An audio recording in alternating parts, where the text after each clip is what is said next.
بسم الله الرحمن الرحيم. إنا لله وإنا إليه راجعون.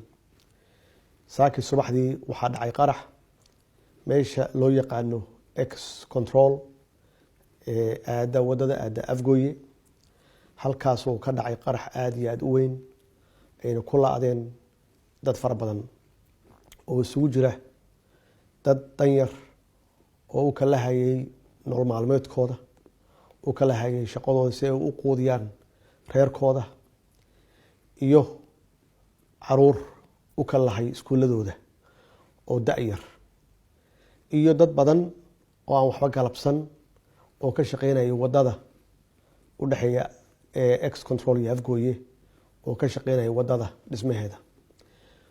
waxaan leeyahay waxay ahayn shuhado, ilaahay ha u naxariisto, jannadiisa iyo naxariistiisa allah siiyo, qaraabadooda iyo ehelkooda iyo asxaabtoodana samir iyo iimaan allah ka siiyo. waqti ay ku soo beegantay waxay ahayd waqti lama filaan ah oo dadku ay u socdeen nolol maalmeedkooda.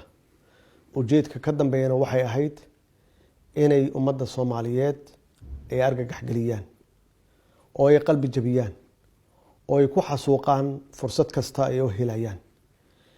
waxaan leeyahay ummadda Soomaaliyeed iyo dawladoodu marna lama qalbi jabin karo, marna lagama hor istaagi karo horumarka dalkan iyo dibdhiskiisa.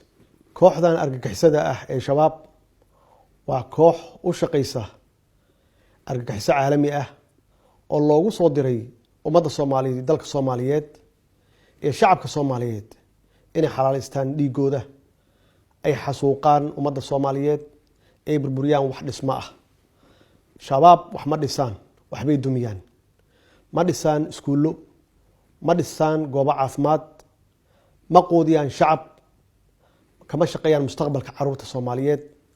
waxay ka shaqeeyaan oo loo soo contract gareeyay oo loo howlgeliyay inay ummadda Soomaaliyeed ka hor istaagaan horumarka, inay laayaan shacabka Soomaaliyeed, inay laayaan caruurta Soomaaliyeed iyo mustaqbalka dalkan uu leeyahay.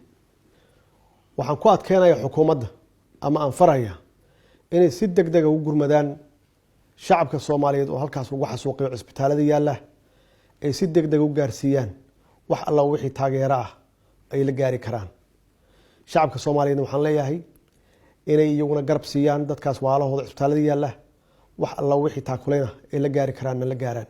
waxaan Allah uga baryayaa intii halkaas ku dhimatay maanta inuu Ilaahay jannadiisa iyo naxariistiisa siiyo, eheladoodii iyo qaraabadoodii iyo asxaabtoodana uu ka siiyay samir iyo iimaan.